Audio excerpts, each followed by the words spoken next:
Hello, today's video is all about sharing my passion and purpose. So in the hope that it will also inspire you to follow your passion and purpose. So I just came off an amazing call, a Skype call with one of my clients who I'm helping her to write her first book. And it's so exciting because I love story and I love sharing stories, and for many years I've been writing about people's transformations in my newspaper columns and in my books and on my blogs, and now it's exciting to be able to pass that knowledge on and to help other people to write their stories and share them with readers and inspire others through their works of art. So this video is also, or this FaceTime is really about just celebrating, actually reminding you one of the ways to find your passion and purpose is to share your story. People love hearing about your story. They love hearing about your personal transformations, things you've gone through, and they find courage and sustenance to journey through their own lives. And it was really cool, actually. Today I just received some lovely feedback from a lady who said, I've been putting more time into reading your book on Kindle while on public transport, and it's answering a lot of questions for me and giving guidance to what's possible. And the book was Employ Yourself. So of course I shared my story of how I went from a disillusioned, stressed out cubicle worker, having what is called now like cubicle syndrome, being stuck at work, being chained to a desk, feeling unfulfilled and uninspired, and being a bit fearful about going out into business on my own, but doing it anyway. So it's really great to hear that this lady, she said that the book has inspired her and she can see light at the end of the tunnel looking into mid-2018. So if you'd love to find light at the end of your tunnel in 2018, I encourage you to revisit any of the books that you've already purchased of mine, or reach out. I do have coaching sessions available. I love coaching people like Lee, who I've just finished having my call with, and motivating people to achieve their goals, you know, to get out there and to question what's possible.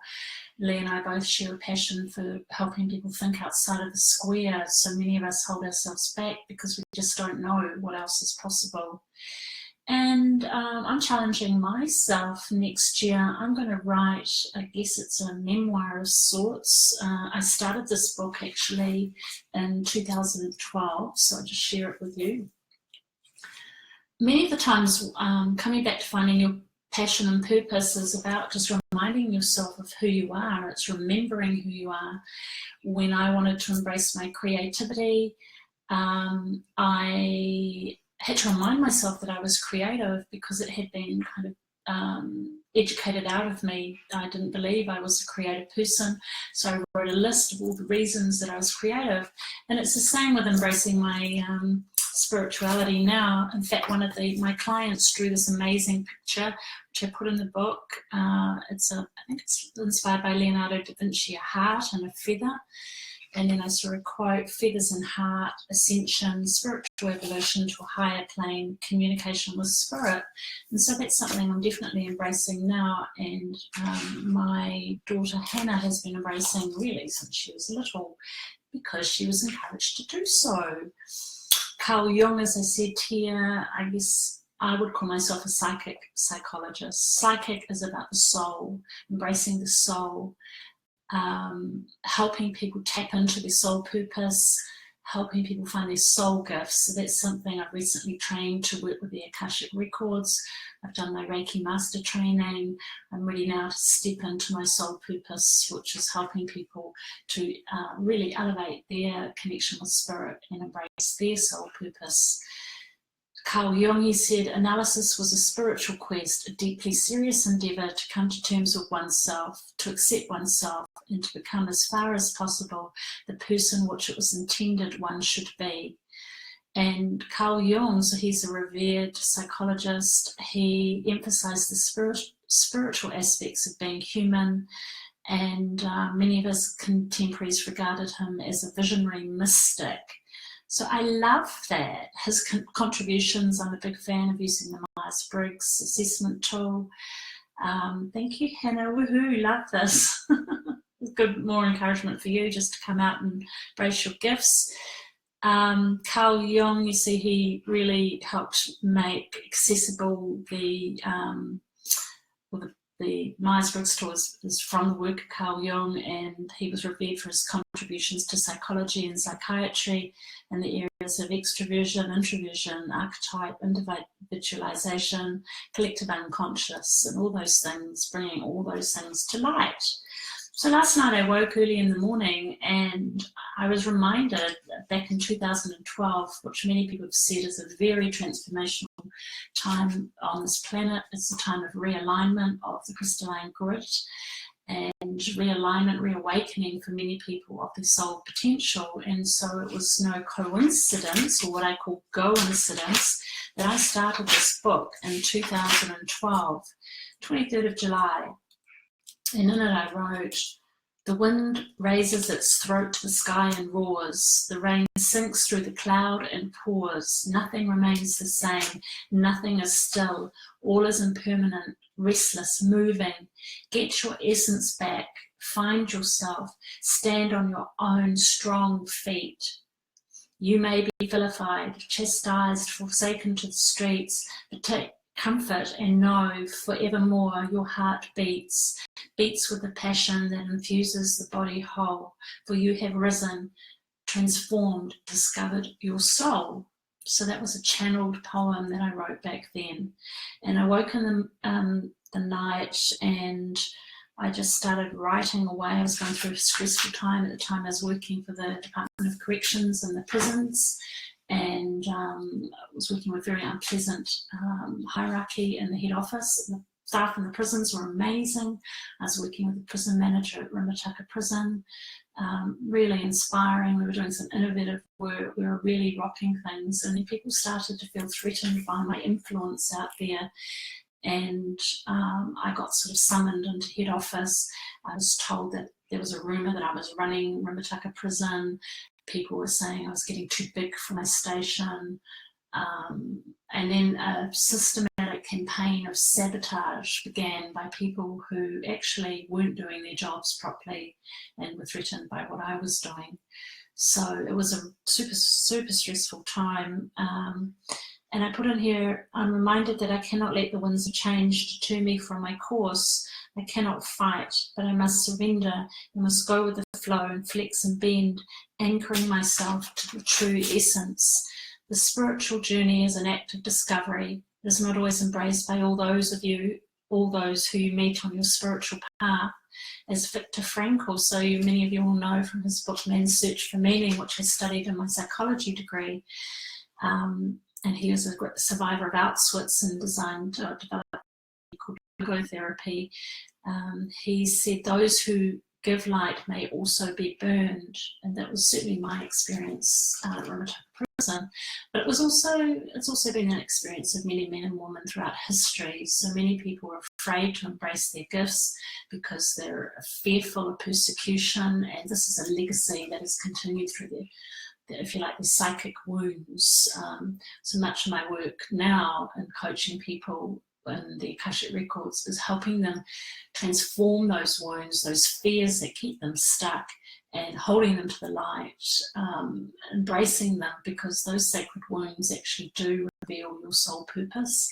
And it's about letting go of fear, because fear is how society likes to keep us stuck and small. So it's about shining your light and embracing love. So it's funny, I wrote here, as Viktor Frankl says, those who give light may also be burned, just as in the Department of Corrections, those who hold religiously to their version of the truth. Richard, I won't say his name, Richard W., like Judas himself, kissed my cheek, all the while knowing he takes me to my death. So they basically embarked on this campaign, and they got rid of the coaches out there, people like me and others who were doing really visionary stuff. They doctored up a survey, surveyed people, tried to look for damning evidence, couldn't find any, and they actually made up comments. In fact, they made up a comment from a principal corrections officer out there. And I knew that person was actually away overseas at the time, and he was supposedly said these sort of damning appointments, which of course he didn't. He was a big fan, he was a union man, and he was a big advocate for me. Anyway, that's what people do. That's what they've done with the Bible throughout time. They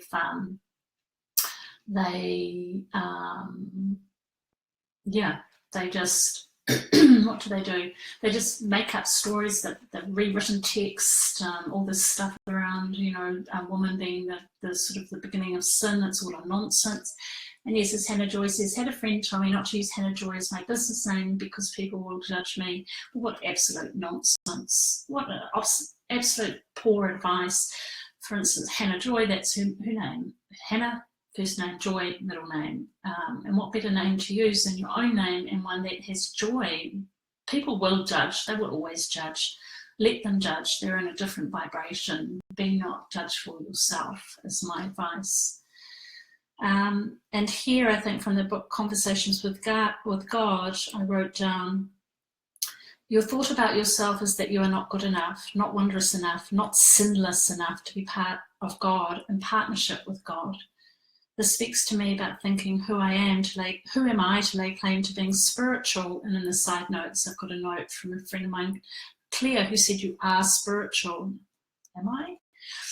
Life will take off for you then when you choose it to. You have procrastinated, prolonged, protracted, protested. Now is time that you promulgated and produced what you have been promised. To do this, you must believe the promise and live it. You must believe the promise of God. And this comes from the book, The Buddha Within.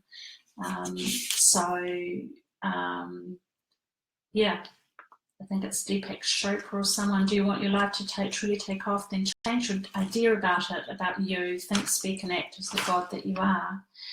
I'm just playing with the title for this memoir. I did think something about the promise, A Rational Woman's Journey to Reclaiming Her Spirituality.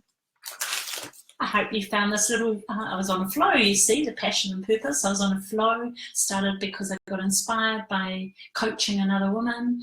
I love coaching people because it sparks my own passion and purpose. The unplanned kind of revelation and sharing. That's why journaling is fantastic. So shortly I'm going to be opening my Find and Follow Your Passion and Purpose to Prosperity program, coaching program, and I'm going to share these sorts of videos and more videos about how you can step into your own power and reclaim your essence, really, to let go of all the layers of mistaken beliefs and projections that other people put on you, and just go, yeah, I'm doing it anyway. I'm going to be like Jared the giraffe. I'm going to stand tall. Actually, this reminds me, have any of you seen the show? Do you remember as a child I used to listen to Shari Lewis, and she had a lamb called Lamb Chops, and Lamb Chops and her used to do a show together. So I think Jared and I are going to start doing some more work together. Including actually from Molly Matthews, she must finish doing her romance novel, which is about a man who rescues giraffes and animals that are being attacked by greedy, horrible people who are ivory or, silly things like that. So that one's claimed by the sheik, because it's fun. Doing romance is fun. Telling love stories is fun. If you're curious, go to mollymatthews.com or Google it in Amazon. I've got a beautiful new short story for 99 cents. I might put the link below if you'd love to sample one of my funny little stories. Okay, shine bright, everyone. Much love to you. Go forth and just be yourself. Fear not judgment. Just embrace the light. Bye. Am I buying?